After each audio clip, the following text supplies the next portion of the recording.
tous et merci de suivre le flash d'information sur RTI 2.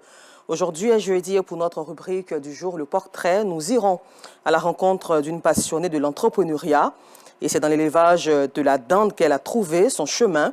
La trentaine révolue, Maferima fait partie de ces jeunes dames qui ont réussi dans ce secteur. Elle a débuté cette activité avec 50 dindonos. Aujourd'hui, elle importe annuellement plus de 90 000 dindonos qu'elle élève puis revend quand ils ont atteint la maturité. Maferima emploie dans sa ferme une dizaine de jeunes. Titulaire d'un BTS brevet de technicien supérieur en informatique de gestion, elle est aussi diplômée d'un master en management marketing. Le succès story de Maferima dans l'élevage de la dinde, un sujet de Non Sangaré, Kader Bachil et Seydou Ouattara à voir dans le 19h30. Dans la commune de Yopougon, le pont reliant les quartiers Niangon Nord et Niangon Sud affiche un état de délabrement très avancé. Les dommages liés à cet état de bitume sont légion. Plusieurs véhicules ont été endommagés par les crevasses et nids de poules. Et vous le verrez dans le constat d'Abdoulaziz Guira et Assiton Diarra ce soir.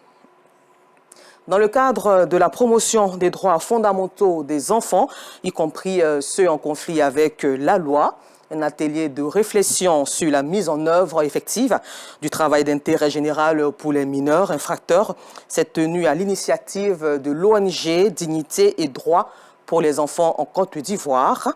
Cet atelier qui a rassemblé les membres du système judiciaire s'est tenu en présence de Fedana Yeo.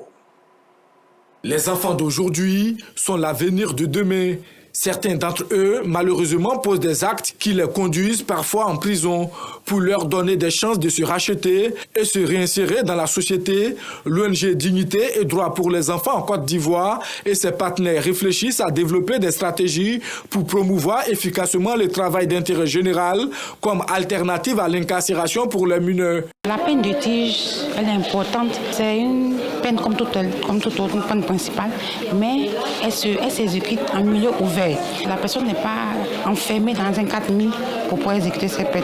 Le travail d'intérêt général est perçu comme une alternative à l'incarcération, surtout qu'il permet aux jeunes en conflit avec la loi de développer un sens de responsabilité et d'appartenance à la communauté. Cette peine de tige, de travaux d'intérêt général n'est pas rémunérée. C'est dit que l'enfant vient, le condamné comme on dit, il vient, il puise sa peine dans notre milieu avec un certain nombre d'heures, parce que c'est pas 24 sur 24, non, sans rémunération. Elle est importante parce que, ça désengorge nos prisons et nos enfants mineurs ont besoin de pouvoir se sentir importants, responsables dans les activités d'intérêt général. La réussite du TIG dépend de la coopération de tous les acteurs impliqués dans la protection de l'enfance et la justice juvénile. Et pour parler de la crise de Goma en RDC, le président de l'Angola, Joao Lourenço, actuellement même en visite officielle en Côte d'Ivoire, a déclaré ce jeudi que des négociations étaient en cours pour organiser très prochainement une rencontre entre Paul Kagame et Félix Tshisekedi, ces deux homologues rwandais et congolais, afin de parvenir à la paix dans l'est de la République démocratique du Congo.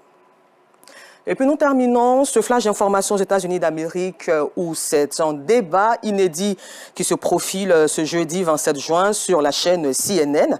Le président candidat Joe Biden affronte son rival, l'ex-président Donald Trump.